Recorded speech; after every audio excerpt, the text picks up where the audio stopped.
Al-Hallaj mencuat ke permukaan dan menjadi bahan omongan para ulama dan sufi semasanya. Al-Hallaj adalah salah satu tokoh sufi yang terkemuka pada abad ke-9.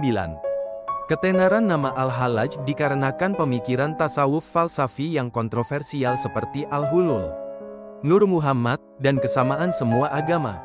Akan tetapi yang paling kontroversial ialah Al-Hulul. Al-Hulul merupakan pengalaman batiniyah dengan Tuhan yang diungkapkan kepada masyarakat umum. Perkatakan Ana al-Haq merupakan pengalaman kesatuan dengan Tuhan yang mendapatkan tanggapan yang kontroversial. Ada sebagian yang membela pernyataan Al-Hallaj dan ada pula yang menentangnya dan mencacinya. Perkatakan itu tidak hanya menjadi pembicaraan yang kontroversial, namun lebih dari yang dibayangkan. Perkataan tersebut membuat sebagian orang mengkasuskan menjadi masalah yang besar yang menyebabkan Al-Hallaj mendapat hukuman mati. Namun hal itu masih diragukan lagi karena banyak riwayat yang menyatakan hukuman yang dijatuhkan terhadap Al-Hallaj. Nama lengkap tokoh sufi legendaris ini adalah Abu Al-Mughits Al-Husain bin Mansur bin Muhammad Al-Baidawi, tetapi kemudian lebih dikenal sebagai Al-Hallaj.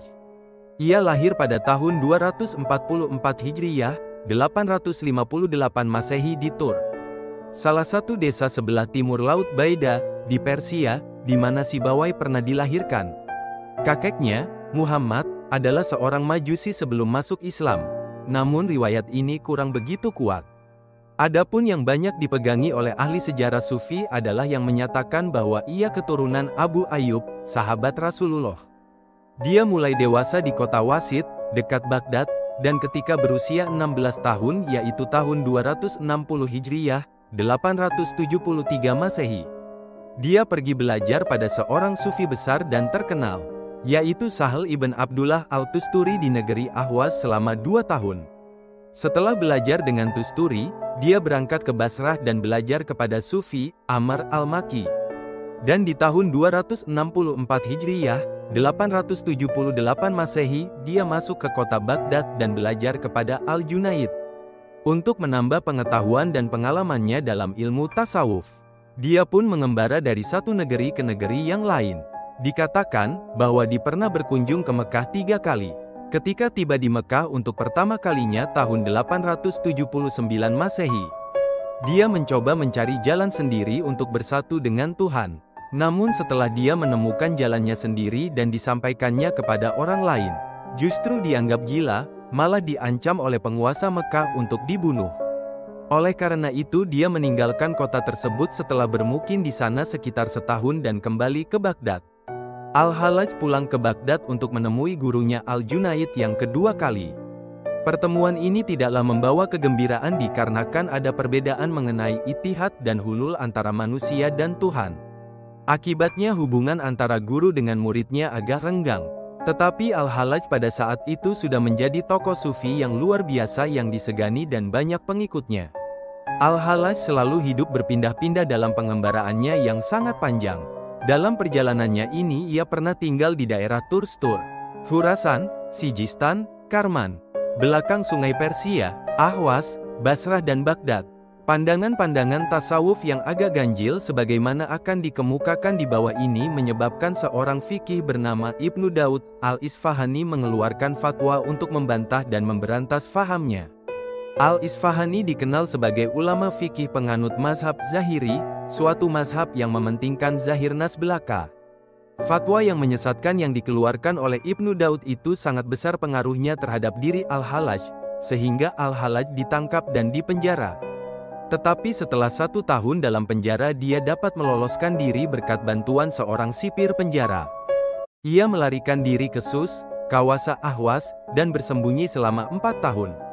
Pada tahun 301 903 ia kembali ditangkap dan dipenjara selama 8 tahun, namun tetap tidak menggoyahkan pendiriannya. Oleh karenanya, pada tahun 309 903 diadakan persidangan ulama di bawah kerajaan Bani Abbas masa pemerintahan Al-Muqtadir Bilah. Tanggal 18 Zulkaidah 309 jatuhlah hukuman kepadanya. Dia dihukum bunuh dengan terlebih dahulu dicambuk, lalu disalib, kemudian dipotong kedua tangan dan kakinya, dipenggal lehernya. Kemudian potongan-potongan tubuh itu dibiarkan beberapa hari. baru kemudian dibakar, serta abunya dihanyutkan di sungai Dajlah. Pada riwayat lain disebutkan bahwa saat digantung ia dipecut 1000 kali tanpa mengeluh. Lalu tangan dan kakinya dipotong juga tanpa mengeluh, serta kepalanya dipancung. Namun, sebelumnya sempat salat sunnah 2 rakaat dengan sajadah al-Shibli. Badannya kemudian digulung tikar bambu, direndamkan ke naftah dan dibakar. Abunya dihanyutkan ke sungai, sedangkan kepalanya dibawa ke Khurasan untuk selanjutnya dipersaksikan oleh umat Islam di sana. Muhammad Golab menyatakan bahwa Al-Hallaj dinaikkan oleh para Algojo ke atas menara yang tinggi. Dikerumuni oleh orang banyak, termasuk para murid dan pengikut setianya. Saat itu, di mana orang banyak diperintahkan untuk melempari dengan batu. Dia selalu mengulang-ulang kalimat yang membawanya ke hukuman mati, yakni Ana al-Haq. Ketika disuruh untuk membaca syahadat, dia berteriak, "Sesungguhnya wujud Allah itu telah jelas, tidak membutuhkan penguat semacam syahadat." Menurut Golab, kalimat ini merupakan pengulangan terhadap kalimat yang pernah diucapkan oleh Al-Shibli. Dia menerima semua hukuman yang kejam itu dengan senyuman, termasuk ketika para Algojo memotong lidah dan menukil kedua matanya. "Mereka semua adalah hamba-Mu, mereka berkumpul untuk membunuhku, karena kefanatik terhadap agamamu dan untuk mendekatkan diri kepadamu. Niscaya mereka tidak melakukan apa yang mereka lakukan. Pada waktu hendak dipancung di tempat penyulaannya, kelihatan benar imannya yang kokoh terhadap Tuhan. Kelihatan benar keyakinannya yang membantu terhadap ajarannya. Tatkala pedang diletakkan di mukanya dan darah mengalir. Seorang murid di tengah-tengah orang banyak berteriak mengatakan mukanya berdarah, tetapi ia menjawab, 'Itu bukan darah tapi air wudhu.' Tangan dan kakinya dipotong, ia tenang dan sabar. Tidak mengeluh dan mengadu kesakitan dan tidak mengatakan sepatah kata pun. Sampai keempat-empat anggota badannya diceraikan, tak ada kata kesakitan pun keluar dari mulutnya. Kemudian barulah kepada ditundukkan untuk dipersembahkan kepada Tuhan, yang pada akhirnya dipisahkan dari badannya oleh Algojo kerajaan yang menjalankan hukuman mati atas dirinya. Badannya dibakar dan abunya dilemparkan ke dalam sungai Dijlah. Hilang Al-Hallaj dari Baghdad dan lenyap jasadnya dari muka bumi. Tetapi apakah Al-Hallaj karena itu sudah mati? Tidak. Ia hidup, ia mulai hidup, karena baginya permulaan hidup. Masalah Al-Hallaj dihukum mati memang disepakati bersama. Namun mengenai sebab-sebabnya hukuman masih sekarang menjadi kontroversial.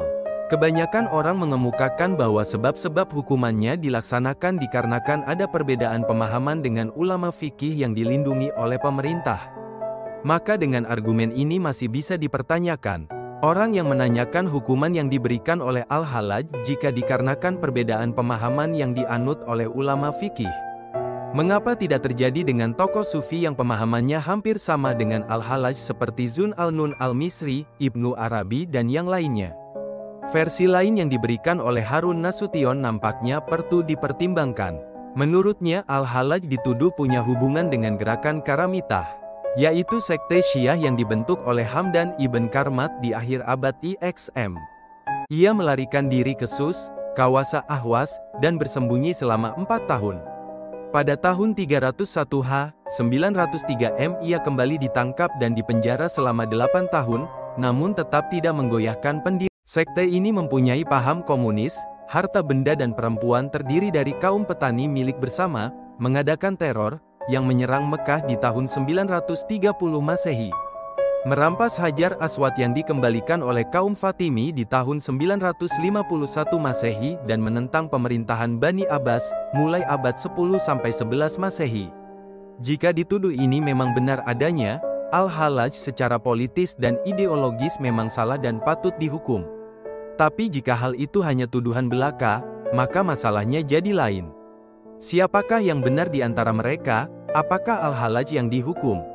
Pengadilan akhiratlah yang kelak mengadili mereka secara bijaksana dan objektif.